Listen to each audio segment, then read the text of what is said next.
کرتے ہیں، اس درود شریف کو ایک بار پڑھنے سے 6 لاکھ درود شریف پڑھنے کا ثواب حاصل ہوتا ہے۔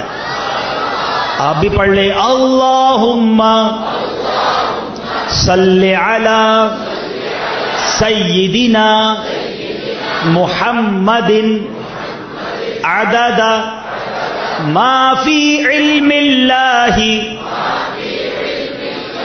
صلاۃ دائمۃ بدوام ملک اللہ۔ ایک دن ایک شخص آیا تو نبی پاک علیہ الصلوۃ والسلام نے اسے اپنے اور صدیق اکبر رضی اللہ تعالیٰ عنہ کے درمیان بٹھا دیا۔ اس سے صحابہ کرام کو بڑا تعجب ہوا کہ یہ کون ذی مرتبہ ہے۔ جب وہ چلا گیا تو نبی پاک علیہ الصلوۃ والسلام نے فرمایا یہ جب مجھ پر درود پاک پڑھتا ہے تو یوں پڑھتا ہے۔ آپ بھی پڑھ لیں، اللہم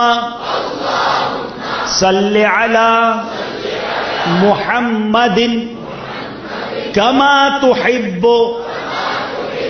وترضى لہ۔ شافع امم صلی اللہ تعالی علیہ وسلم کا فرمان معظم ہے، جو شخص یوں درود پاک پڑھے اس کے لیے میری شفاعت واجب ہو جاتی ہے۔ آپ بھی پڑھ لیں، اللہم صلی علی محمد وانزلہ المقعد المقرب عندک یوم القیامہ۔